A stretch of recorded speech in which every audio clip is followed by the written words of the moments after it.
Hi, my name's John, and you're watching the Olive Drab Alliance. And today we're talking about this West German folding entrenching tool. Have you seen these? Have you thought about buying one?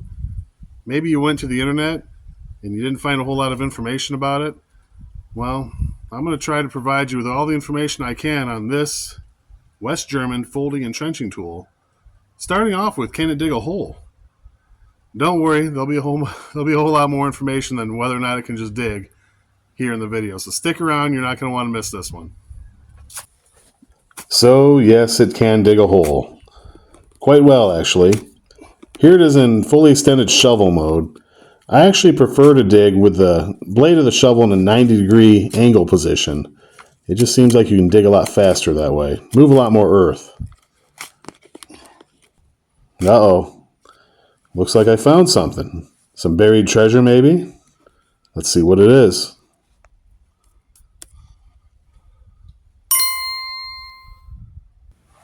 All right, let's get cracking.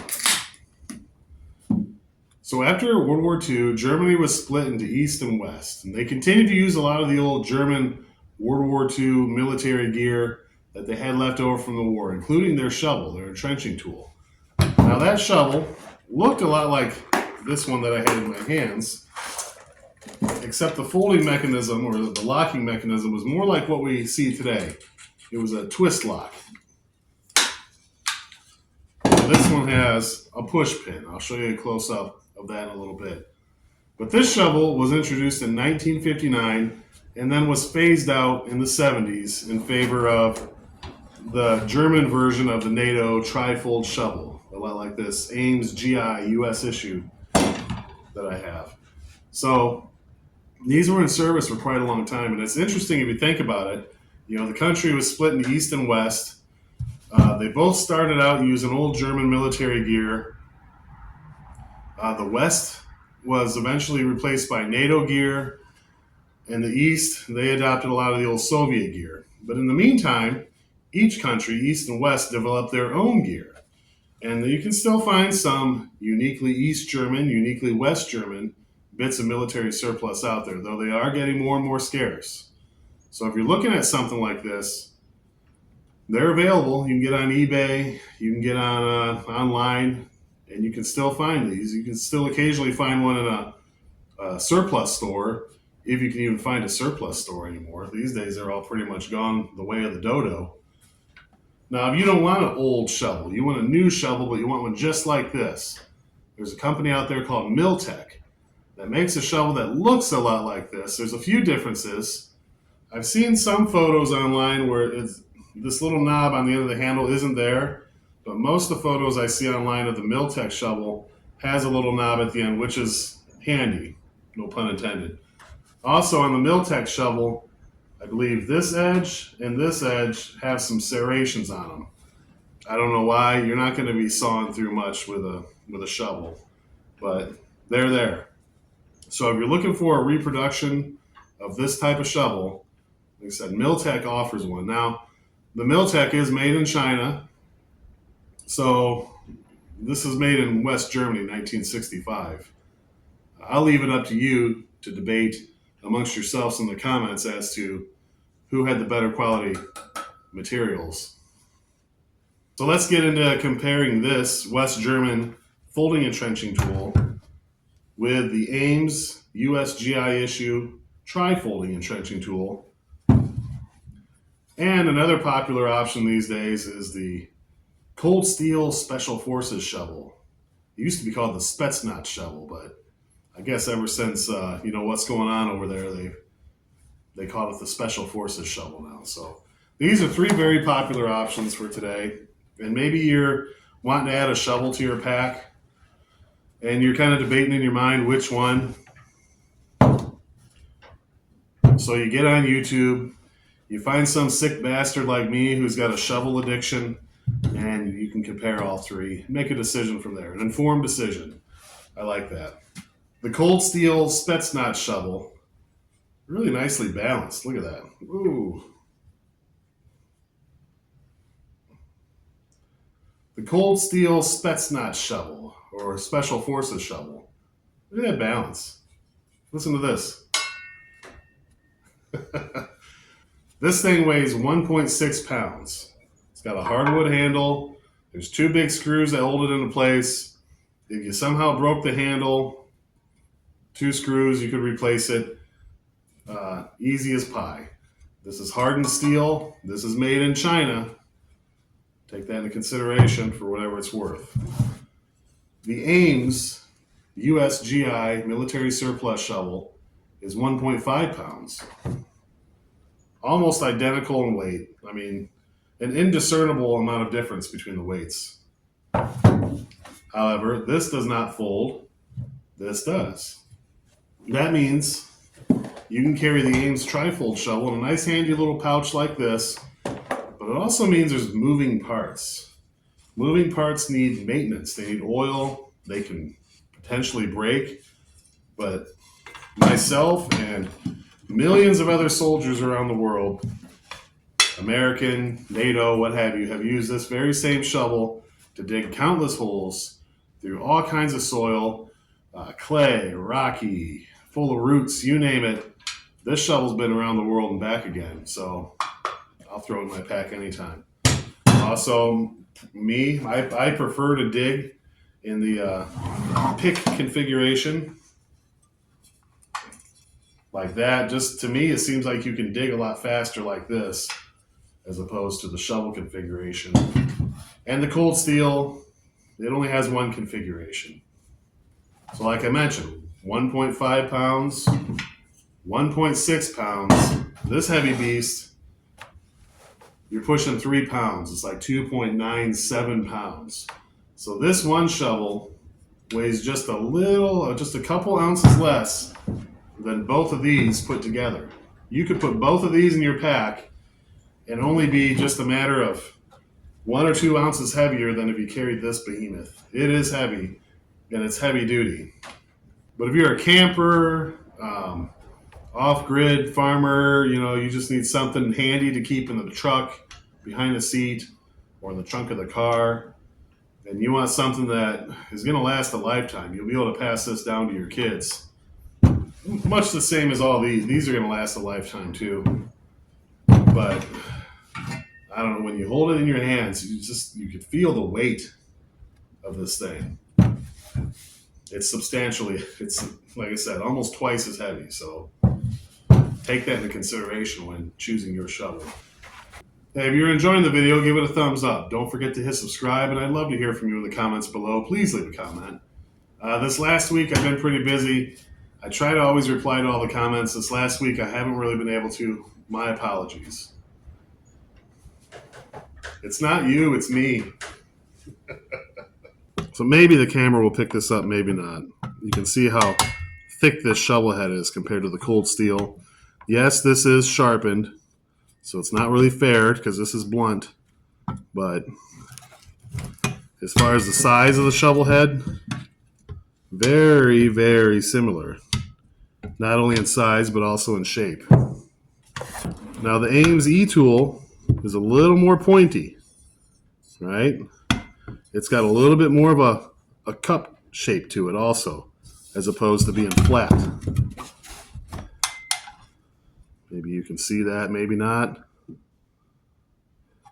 And it does have these kind of pseudo serrations on it.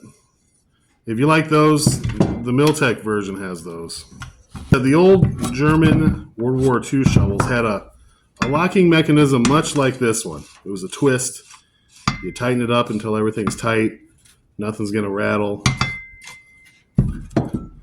Where this West German Entrenching tool has this kind of spring-loaded button. And it can be somewhat finicky.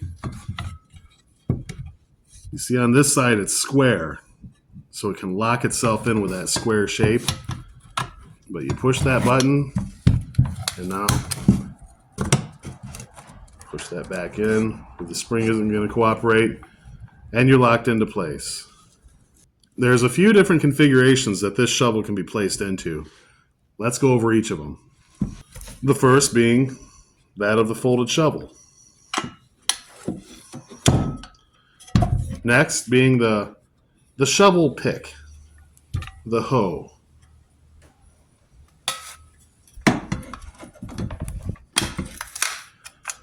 After that, we've got your basic shovel configuration.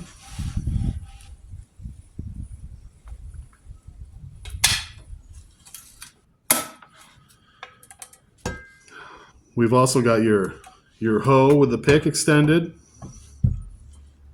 We've got the shovel folded, but the pick extended.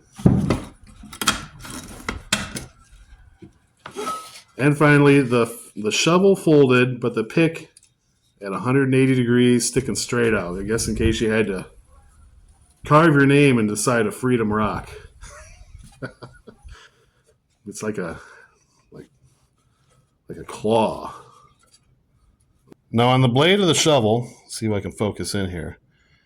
You can see the nomenclature's up here. You can see a little guy holding the shovel. Kind of a little shape there. And you can see the date of manufacture. The earliest models are going to say 1959 up through the 70s when they were phased out. But I really like that little guy. He's pretty cool. He's ready to dig a hole. Let's talk about the sheath to the shovel. Mine's got some stampings on it, as I'm sure yours will as well if you get one. I'm not really sure what they mean. Probably nomenclature numbers, order numbers, I don't know. Down here by these buckles, there's a little pocket for the shovel to slide into. These buckles go over the top and tighten. Just like so. Once the sheath is on there, you can fold it back down. And on the other side of the sheath, it's kind of this olive drab color, my favorite. But there's two belt loops here, made out of leather. I'm not sure you can see inside there. Really well stitched, heavy duty stitching, heavy duty thread, heavy duty everything.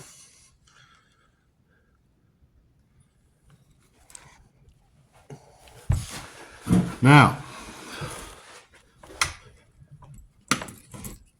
this shovel that I have in my hands is from 1965. This leather sheath, presumably, is from around the same era. It's still got some flex to it, but I could probably go over this with some mink oil or some baseball glove oil. It'd really help that leather, live longer. So I think that's what I'll do this weekend.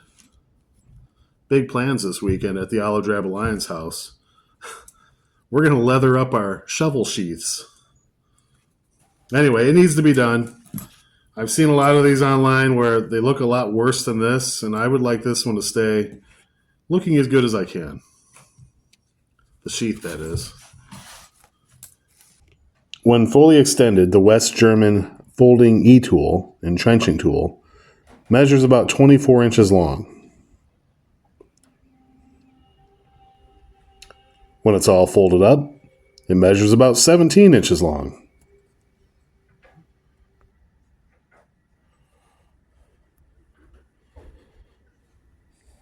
So listen, if I had to pick a favorite, that's tough. Because it really depends on what the application is. If it's for around the house, I'm probably going to go with the West German E-tool. Just because it's got that versatility, but it is very heavy. The handle is a little bit longer than the others. But for the bug-out bag, for the backpack, I'm going to go with the Ames E-tool. Simply because, like I said, when it's in that hoe configuration, that pick kind of mode, you can dig twice as fast than when it's in shovel mode. And quite frankly, the cold steel's only got one mode. I don't know. They say, well, the cold steel would make a better hand-to-hand weapon.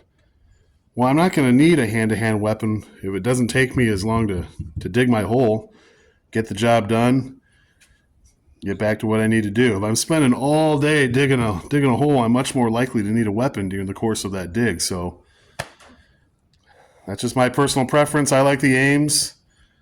I also like this West German shovel. Like I said, she is a heavy beast. And there's nothing wrong with the cold steel shovel. It's a fine tool.